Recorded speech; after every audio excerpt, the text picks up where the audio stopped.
Hi, and welcome to the Business Spotlight series. I'm Martin Bailey, and joining me today is Bob Scott, from Chief Executive Officer from IntraOrbis. Welcome, Bob. Thank you, Martin. Good afternoon to you. Good afternoon, and thank you for taking the time out to join me. How are you today? Oh, great, thank you. Yeah, I'm very excited about this. It's not something I've done before, and really looking forward to trying to contain myself in the time allowed. There you go. You set me a challenge again, Bob. I love it. I love it. No, great challenge. So look, to start us off, why don't you tell us a bit about who you are and what you do?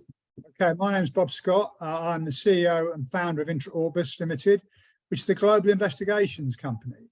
It operates in quite a niche market.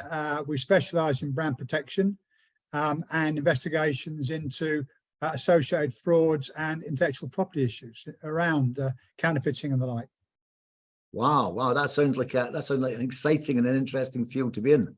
It is, every day is a great day. In fairness, Martin, it shocks me to say this now, 50 years involved in what I do, and I've loved almost every day of what I've done as an investigator. So it's a rare thing to say, and what I mean, and I take it as a joy and a privilege to have had that. Yeah, you sound a bit like me here, Bob, because every day's a great day for me too. And it's not often you hear that people say that, do you? Every day's a great day. No. So look, sorry, what were you going to say? No, it's all right. You please carry on. So what I want to do is I want you to rewind, get your head back to 20 years ago, when you started this business. What would you do differently? That's a good question, because obviously I'd already done one career. I'd done a 30-year career in the police, and at 50, just come out to 50, I thought I was done. And actually what I wanted to do then was fill up some time until my wife came out, which would have been about 5 years. And I had no idea what I wanted to do. As it turned out, I knew that after a very short time that doing nothing wasn't an option. But also at that time, what happened was a pal of mine, and of course, good networking is at the heart of everything, as well as good teamwork is what I'm about, really encompasses all that I'm going to say today, is that he worked for a large pharmaceutical company as a brand protection manager. And he said, I didn't realize you were out. We could use your skills. So I thought, well, that's incredible, because I didn't think I had many. And he said, come and talk to me. So I went and spoke to him, and clearly what was then 20 years ago was lifestyle drugs were being counterfeited hugely. They were looking to investigate higher up in the illicit supply chain. My background as a specialist detective gave me the skills to be able to do that. So I took on the challenge, and we had some great successes in the early days as a self-employed consultant. But the best decision I made was that I didn't want to buy a job every day. For 30 years, I'd committed my whole life to law enforcement, which I loved, and it to the exclusion of almost everything else. I didn't want to do that again. Having said that, I failed miserably, because I have done exactly the same in the last 20 years. I've dedicated my time to the business, along with my wife, who's the co-director, who's got a much more sense of balance than I have. So I came at it at a time where I'd had no expectation. Looking back now, what would I do differently? I think I'd have been braver. I think I would have believed in myself and my skills a bit more than I did, although that probably for some people comes as a shock, because people think I'm ultra confident and bordering on arrogant, and probably it's true. But I was single-minded to follow my nose and follow my desire to build a small business. I think more ambition, perhaps, because had I had more ambition, then maybe I could have been more successful and grown a bigger team and a bigger business, but I don't know. So from that point of view, I'm not sure I'd have done much more different than I did, because it just grew with my desire, my commitment, my belief in what I was seeing open up in front of me. And there's a couple of things in there what you just said. So do you where you are now, have you still sort of bought a job, or have you managed to get away from buying a job? No, I got away from that quite quickly, because as I said, I'd had a master-servant relationship with law enforcement for 30 years. And I had made a vow that I would not have that same master-servant relationship. Whatever I did I would be in charge of that. And of course, in the beginning I was buying a job, delivering and coming back and taking another one. But that was consuming all my time. So delegating, bringing in other people was the hardest thing to do, but the best decision I made. Made some mistakes, supporting the wrong people, but I believed in the power of the team because I've been in a team all my life, and selecting the right people, the challenge. You know, I made a lot of mistakes, but I think the main thing is you have to embrace, if you're going to put your head above the parapet, you're going to make mistakes. Embrace those mistakes, learn from them, move on. Don't dwell on them. I used to dwell on that in the early days. You know, people who didn't want our services. I took it quite personally. Yeah, we get it. I mean, as time goes by, that I take it a little less personally now. Just a little less, yeah. It's interesting because you talk very much at the beginning there around your self-belief, and you know, you can outwardly be very confident, but you still get this little voice that talks at you permanently and is constantly telling you things that you can't do when really you can, but you're just kind of limiting your own beliefs. Yeah, that's interesting, that voice on your shoulder, because there's one other side, one that's saying sit back, enjoy the weather and do nothing, and the other one's saying don't be lazy, get out there and do the best you can. And they're still there. They're still there. You know, I'm approaching 70, and the one that says surely you should be kicking back is now sitting alongside my wife and saying you should kick back, and the R word starts to come into focus again.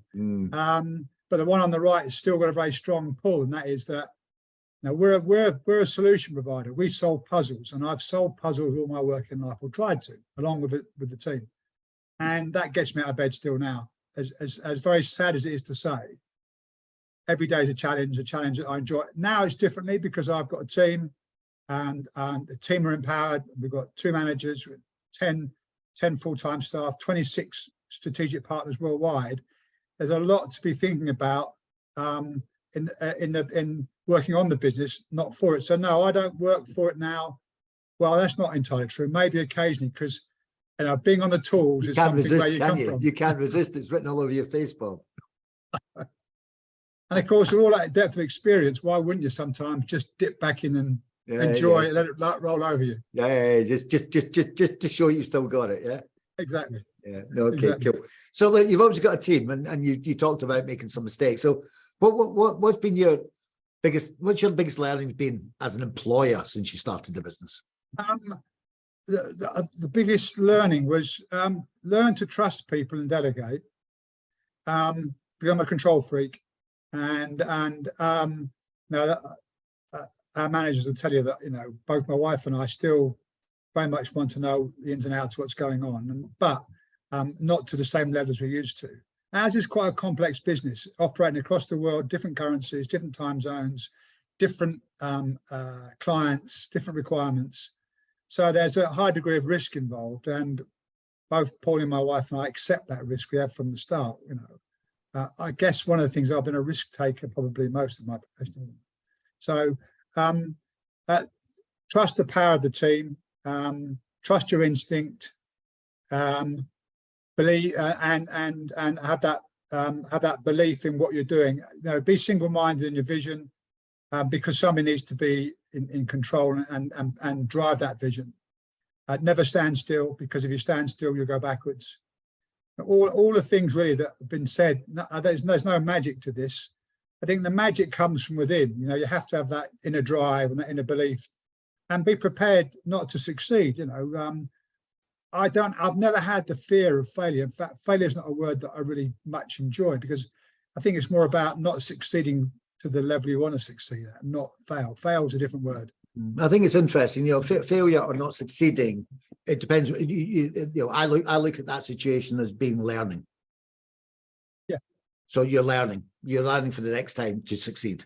Yeah. So it's important. It's important. Yeah, you're right. It's very important how you position that in your own mind, and how you harness that and leverage it to your advantage. So in terms of your team, sorry. Yeah, sorry, taking knockbacks and people let you down. You know, I'm not necessarily deliberately, but people do.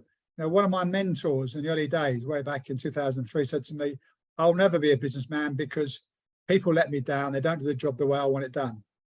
And I took that and turned it around, because I thought, well, in the end, what he did is he continued to buy a job all his life, because if he didn't let go, he became that archetypal sole trader who made a lot of money but spent a lot of time delivering in a much smaller way than he probably could. But he was happy with that. So I would say to people that might listen that actually, do you know what, be comfortable where you are too. You know, ambition is scalable. And there are lots of guys that I know that have unhappily, been a sole trader, have got that work-life balance and are happy with their lot. My wife says I've replaced one obsession with another. And she's probably right. I have got a bit of an obsessional personality in that way. I don't think I have. I just like, if you're going to do something, do it to the best of your ability. Yeah, which is not a bad mantra to have. Not a bad mantra to have at all. So, what you said about delegating, letting go, and trust. What challenges? Around team. What's your biggest challenge around team right now? It is about, we operate I like to say an open system of government in the office in our team. We've got a small team, it's much easier. So to empower people to have a voice, to let them have their say, to embrace their ideas and allow them to share them. Of course, as the owner and guider of the business, that makes it much more complex in terms of managing the ideas and the expectations of people. And that's the challenge in that way, and making sure that people feel valued and are being rewarded for what they do in the right way. And of course, again, I came from an organisation that didn't deal in profit and loss, didn't deal in those sort of on costs and profits and all those sort of things that come with a business. So people is probably the greatest challenge, but when I go into my office, I go in only 3 days a week now, much to the manager's relief. I sit in my office and see each element in the front of operational and back office working together to solve puzzles and make things better. Not because I'm there, because they take ownership of the whole thing as being part of the organisation. It's breathtaking. I mean, I absolutely love it. It's taken a while to get there because we've had, people that haven't bought into that vision, and they make mistakes. We bring in the wrong people. It's a trial and error thing. But at the moment, he says, touching wood, we've got a very cohesive team that seem to be very happy with where they are and want to drive the business forward. And that makes my heart sing. It really does. Okay, great. Well, it sounds like the team are starting to gel, but you're right in terms of managing expectations and having the right processes and the right systems and the right people metrics in place are huge in terms of making sure the team understand what's expected of them, how they're performing, and how they can actually grow their career. Yeah, absolutely. Well, I mean, one of the smartest decisions we made was to go down the investors and people route, and now we've changed on to the ISO 9001. We are, as a small business, the auditor recently said that we have got an impressive process and procedures and people management organisation. Now, we've invested in people, but you're right, with people we need to have processes. They need to understand that where we're going and how we get there. And we last year we conducted 572 investigations in 58 countries and handled around 6,000 items of evidence into our warehouse. So you need to have absolutely brilliant processes and people to do stuff. Yeah, so it is, we are probably massively ahead of the curve in terms of that, but we need to be, because VAT, customs, everybody's looking at us to make sure that we're doing everything within the law, and we have been investigated, which is sometimes quite sobering when they come along and go, no, we're not sure you're doing things the right way. Yeah, no, I understand. Yeah, okay. So good. I mean, you obviously got some tight processes there, which is great. So, look, what would you attribute your growth to, Bob? I think that delighting our very first client. Or delighting your first clients, and making sure that we do, making the best job we can. I think from there, networking, which I'm very poor at. I think that people buy from people, don't they? You can't sell to people. People want to buy what you've got. And in a market we're in, the sector we're in, which is a lot of solution providers, it does rely on those networks to produce new revenue streams, new clients. And this is something I'm not brilliant at. I'm not brilliant at networking particularly. I'm trying harder to get better at it. But luckily, the people that I've known and the clients that we've had have been very pleased with what we deliver and have been very happy to recommend us to other similar organisations. Now, we operate probably in 8 or 9 different sectors. So it's tough. That's the most difficult part is making new contacts, building new relationships. You know, our relationships and our revenue streams rely on maturing relationships rather than a one-off. So there are no fixed contracts. It's all master servant agreement. It's heavily in favour of the client. There's a high risk, but you learn, you learn to live with that. So a couple of last questions. So tell me about delighting your first client. Very interesting choice of words you used there. So what does delighting look like? What does delighting look like? I can't claim provenance on that. There was something that I heard in one of my early mentoring schools I went to. And that really is, understanding their needs, what their business needs is, not saying to them, this is what I think you need. Really understand what they need, delivering on it, but having a collaborative process with them. Now, where we are taking on investigations, which can be highly sensitive, can be intrusive, there could be some legal issues. You need to one, demonstrate you can deliver it in the way they want, and two, in the way they want. And I think, and there are many checkpoints along the way. So I think that delighting is they turn and say, do you know what, that was a really, really excellent piece of work, and repeating that. Not dropping your standards. And that's the challenge when you bring in more people is not dropping your standards. I think the other thing is being prepared to go, do you know what, we got it wrong, we'll put it right. Yeah, and getting that consistency. You're absolutely right, consistently delivering. So the final question for me today is, I mean, you mentioned the R word very covertly throughout your conversation. So what does the plan look like for that? Have you started thinking of building that plan yet? We've got a senior management team and an outside mentor of mine that comes in, and we meet monthly. Through COVID, we met fortnightly, and we have an exit strategy, and there are 5 strands to that. Carry on as we are until I fall off my perch, set a date, close the door and walk away, which the business is too good to do. Look at what selling looks like, or bring other people in that might want to carry on and increase the legacy of what was effectively my baby in 2003. We're exploring all of those still, because I've said at 55 I might stop, at 60 I might stop, at 65 I might stop, and I'm 70 on Christmas Day this year, and I keep saying I might stop. So it's a moving feast still, but I think exit strategies are very important, because I think probably looking back, if I'd have started earlier with an exit strategy, selling the business at a particular point might have been a good option then. It might still be a good option now. But having that clear exit strategy, whether you have one or more, I think is vital. I mean, you're absolutely right. At what point should it be vital? Yeah, well, of course, I'm the wrong person to ask that. Ask my wife, and she said she'll probably tell you 10 years ago. Yeah. But whilst I'm in good health, and whilst I'm enthusiastic, whilst I think I can contribute, why not? Absolutely. I think it's an individual question. For some people love their golf and they've got lots of hobbies. I'm a very sad character. I'm sure you're not, Bob. I'm sure you're not.